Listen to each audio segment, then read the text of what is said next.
Today, I'm going to show you a few recipes that the Davison household cannot live without, starting with a Caesar dip. It's like Caesar salad dressing, but thicker, so you can dip vegetables in it. Next, I'm going to show you a simple recipe for pan-roasted chicken, but you use the drippings in the pan to saute up some artichoke hearts and cherry tomatoes. We're going to put that over orzo, which cooks pretty fast, but I'm going to cook the orzo as though it's risotto, so it has this creamy texture. And last, I'm going to show you Ian's favorite cookie, chocolate biscotti with lightly roasted almonds. And these are so much better than anything you can find at the store.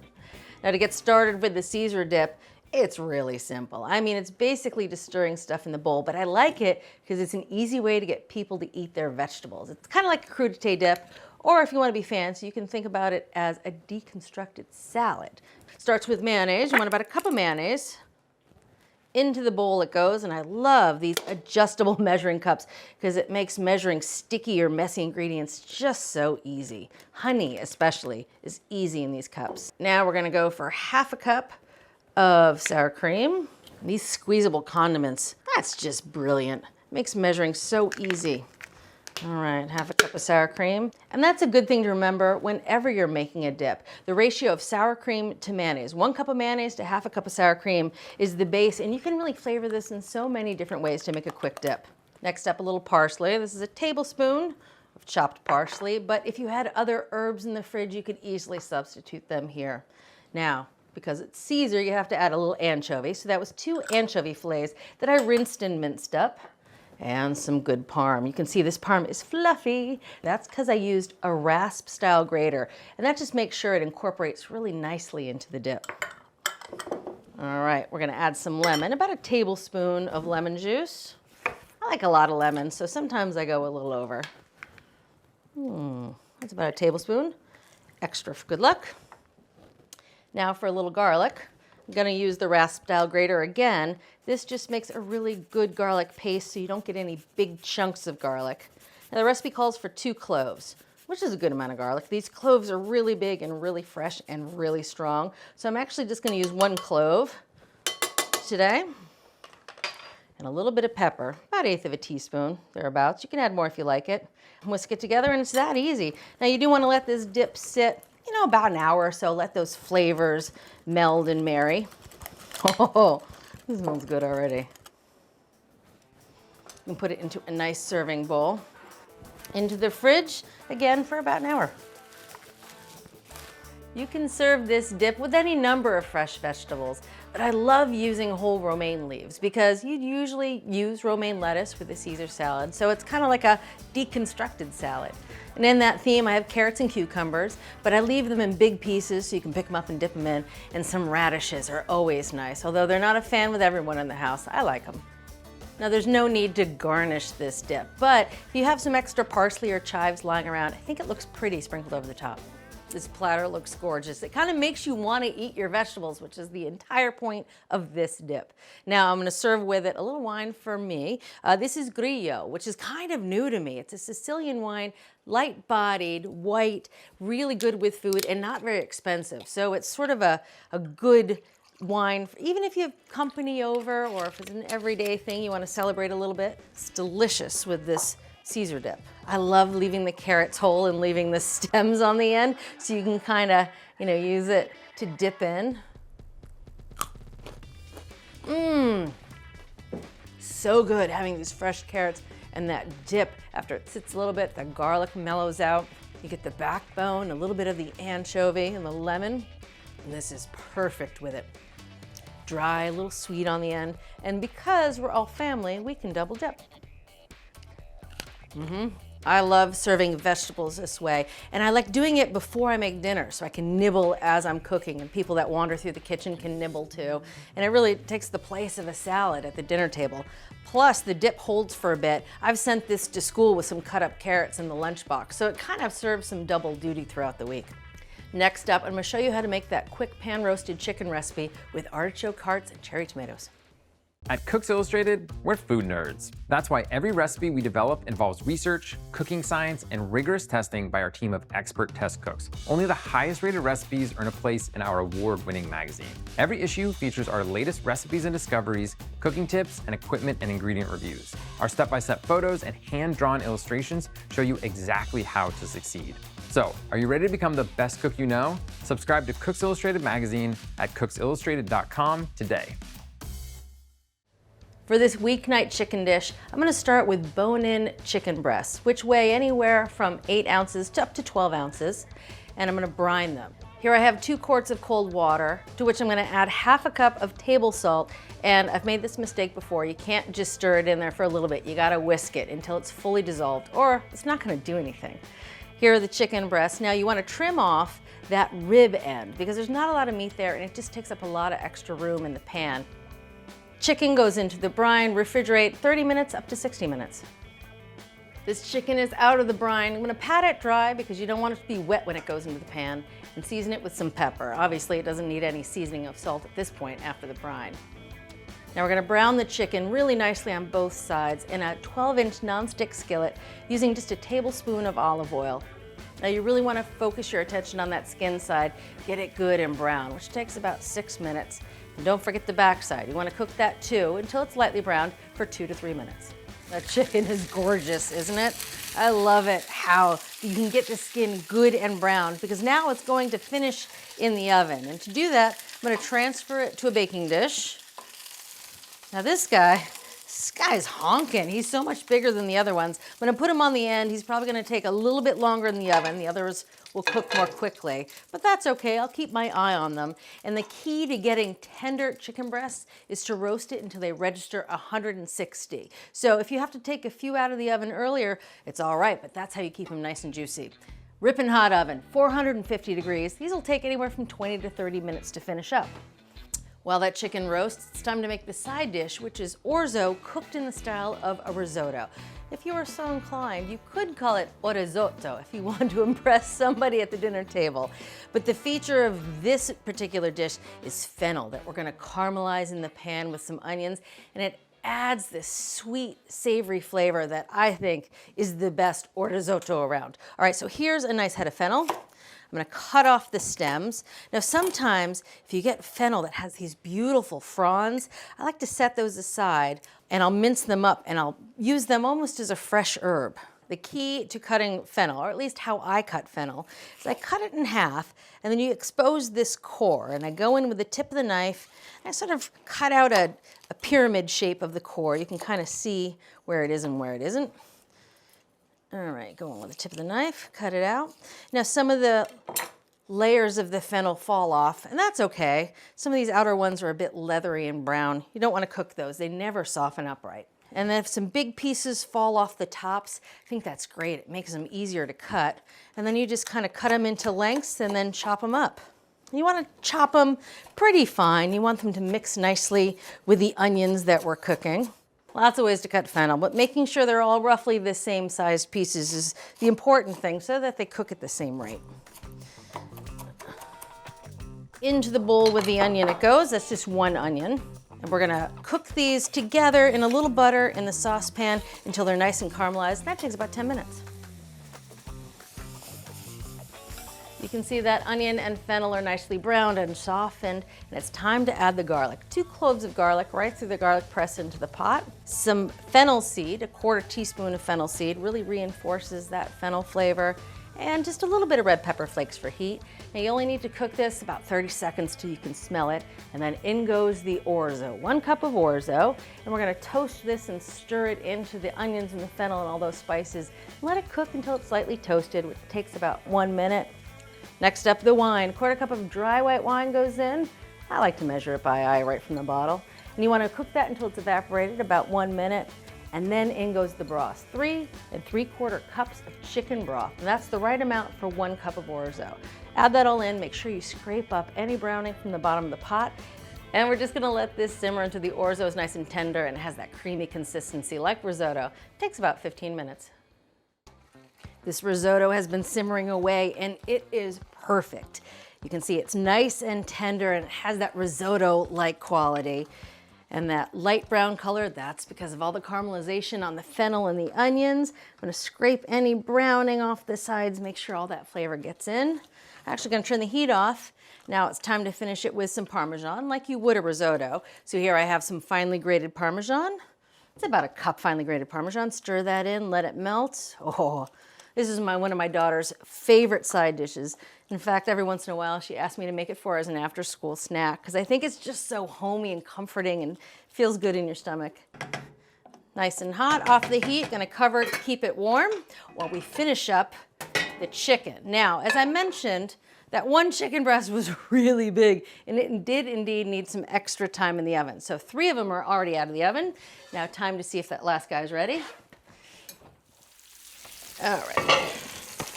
Again, we're looking for an internal temperature on the chicken of 160 degrees. So taking the temp, always go right into the thickest part. 160, perfect. All right. That piece of chicken gets to join his friends. Rest under this nice tenting of aluminum foil. That just helps keep them warm while they rest. Now it's time to use the drippings left in the skillet to make those artichoke hearts with the burst cherry tomatoes.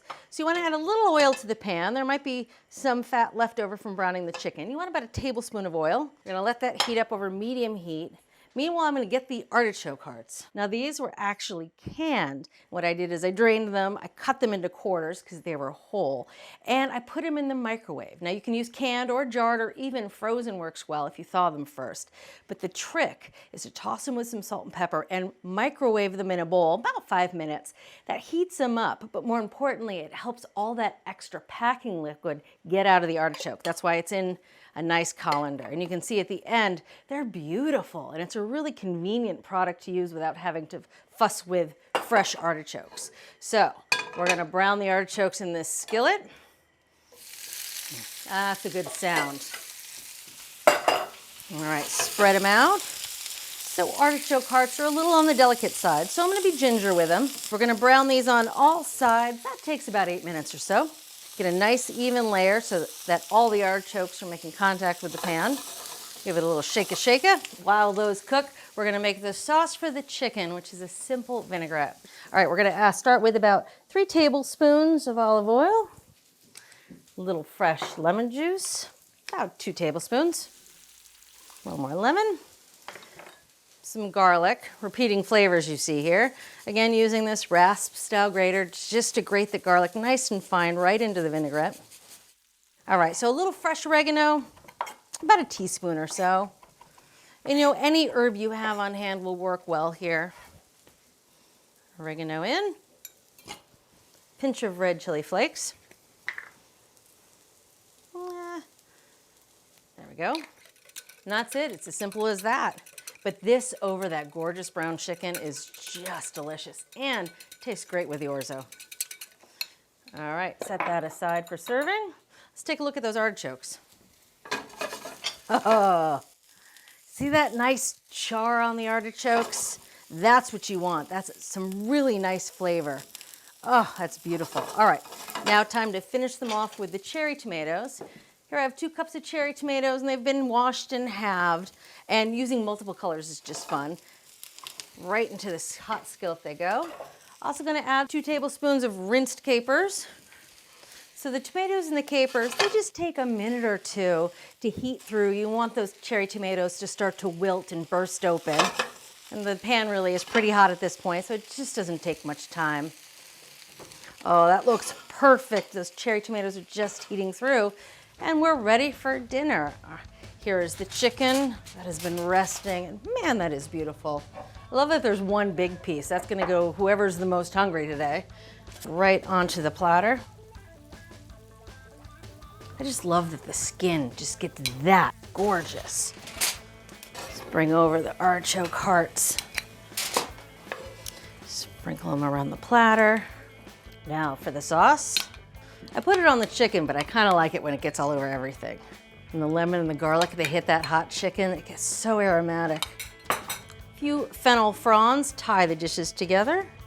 I just think this looks so impressive, and it really takes less than an hour. And to serve it, I have that orzo. This orzo is just such a crowd pleaser. I like using a shallow bowl for this. Put the orzo as a little bed on the bottom, and then all the juices from the chicken and the vegetables work into the orzo. Save that big chicken breast for someone a little hungrier than I am today. And some of these vegetables with the capers and the fennel fronds on top. And to go with it, a little white wine. I'll refresh my glass. All right, let's dig in here. First, I gotta go for the orzo. That's the forkful right there. Oh, hi, friend. Chicken time, Ziggs? Now for the chicken. A little chicken and one of the burst cherry tomatoes.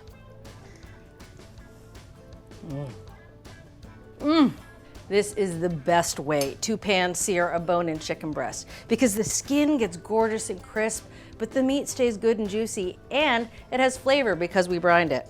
It's kind of taking weeknight chicken to the next level. Are you ready to take your cooking to the next level? Introducing the complete America's Test Kitchen TV show cookbook. Featuring every recipe from every episode of America's Test Kitchen. That's thousands of recipes. That texture is unbelievable. Reviews Gadgets you didn't know you needed. and tips. Yes, there's some terrible choices, but there are also some amazing choices. We've spilled all of our secrets and included our insider notes alongside each recipe. Plus, there's a handy shopping guide so you know exactly what to grab when you're at the store. And of course, it makes an excellent gift. Get your copy today at americastestkitchen.com. It's time to make chocolate almond biscotti, which is a popular cookie in this house because biscotti never go stale and they're great for dipping in tea or coffee or even hot cocoa. Now, as I mentioned, we're making chocolate biscotti with almonds. Now, this recipe actually calls for hazelnuts, but you can substitute whatever nuts you want, and I love almonds. So here I have 1.25 cups of almonds, and they've been lightly toasted because the cookies actually won't get hot enough as they bake for the nuts to toast in the cookies, so you have to toast them ahead of time. So I'm gonna add most of the nuts, about 1 cup of the nuts, to the food processor. This is a food processor cookie, which I love. And we're gonna put the lid on. Now we're just gonna pulse this about 8 times. We want big chunks of almonds so that when you slice the biscotti, you see the almonds.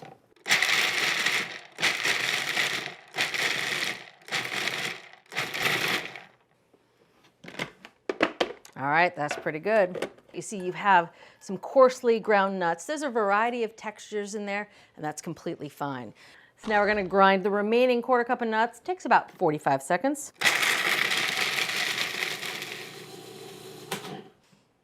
All right, that looks pretty good. They're nice and finely ground. Time to add the remaining dry ingredients right to the food processor. So we're gonna add 1¼ cups all-purpose flour, and this is unbleached flour. You wanna stay away from the bleached flour if you can. It doesn't have as much flavor, and also it has less protein. And in this cookie, having enough protein will ensure that the cookies stay together. Right now for the cocoa, you want 1/2 cup of cocoa. Now you can buy Dutch processed cocoa or natural, and both will work fine in this recipe. I prefer the dark or the Dutch processed cocoa because I like the darker color and I think it has more flavor. Next up, some baking powder. I want 2 teaspoons of that. And now for some instant espresso powder. We're gonna add a teaspoon of that. This is a good thing to just have in your pantry. Add a little bit whenever you're making anything with chocolate. And it just makes things taste more chocolatey. 1/4 teaspoon of salt. All right, table salt right in the food processor. All right, we're gonna let this rip about 15 seconds till it's nice and combined.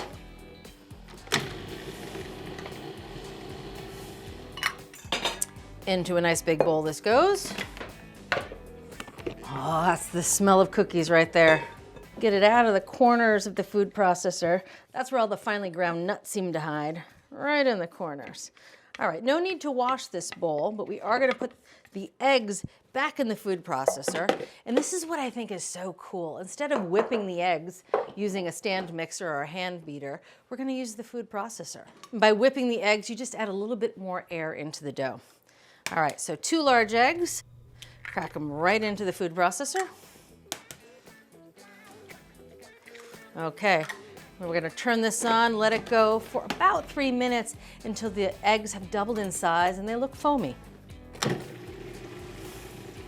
You can see those eggs have changed in color. They're light, they're very foamy. Now we're gonna add a cup of sugar. Now I'm gonna add it through the feed tube while the processor is running. And to help it all make it into the processor, I'm gonna use a funnel. Next up, 4 tablespoons of melted unsalted butter and just a little bit of vanilla, about half a teaspoon. You just want to process this until it's combined in about 10 seconds. All right, that's it for the liquid ingredients. Oh, nice and fluffy and well combined. Now this is going to go into a separate bowl from the dry ingredients. Into a bowl it goes. Again, scraping the corners, getting all of it out. All right, so to combine these ingredients, we're going to add half of the flour mixture over the eggs. This dough is pretty dry, so we're adding the flour in stages just to make it easier to mix. You want to fold this together. All right, so now the remaining flour goes in. Again, just sprinkling it over the top. And all these nicely chopped nuts. And as I mentioned, this is a very stiff dough, so take your time, make sure everything's all combined and there's no floury pockets anywhere. All right, I said this was a stiff dough and I was not kidding. You really want to push it around the bowl, make sure there's no floury bits. That looks pretty good.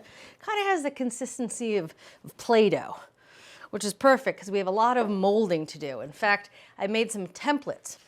So here I have a piece of parchment paper on a rimmed baking sheet. You notice on one sheet of the parchment, in pencil, I drew some rectangles. They're about 3 inches wide and 8 inches long, 2 of them. And I'm going to flip the parchment over and I'm going to put the dough on the non-pencil side so no one has to eat any lead or charcoal. And what we're going to do is use these to press the dough out into logs that will then bake before we slice and bake again, because biscotti are twice baked cookies. So to make the logs, we're going to take this dough, divide it into 2 pieces, roughly even size. So the recipe says floured hands, which works well. I also think wet hands is nice to help just press the dough out to form the rectangles.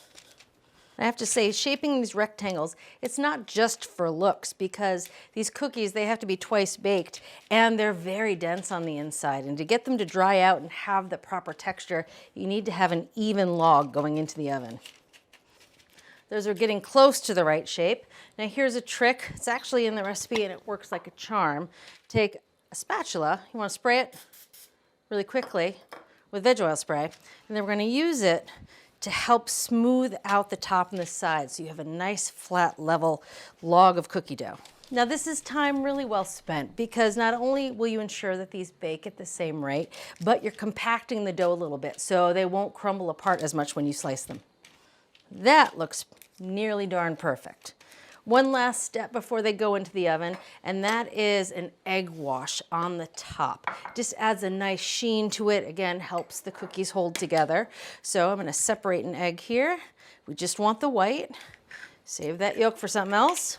And we're going to add a pinch of salt. Now, the salt really isn't for flavor. It's simply to help break up and denature the egg whites so they brush on more smoothly. Oh, that looks perfect. Using a pastry brush, we're just going to brush the top. All right, these are ready for the oven. They take about half an hour or so in a moderate oven, 325 degrees. And you know they're done when they're puffed and they have that crackly look on the top. Once the biscotti loaves are nicely baked, you gotta let them cool for about 30 minutes before slicing them on a slight bias into 1/2-inch thick slices.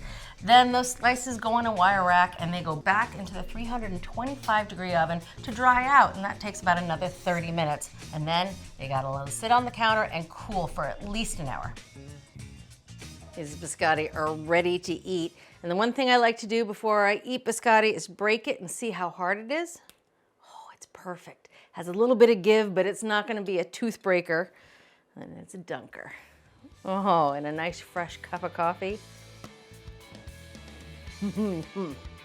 That chocolatiness has that cocoa-y flavor. It's not a rich chocolate flavor, it's more of a lean cocoa flavor, and I love it with those lightly toasted almonds. It is the perfect afternoon cookie. See you next time. If you're ready to take your cooking to the next level, head over to americastestkitchen.com and get a free trial of our ATK Essential membership. While you're there, you can sign up for our free email newsletters and download our app. So, what are you waiting for?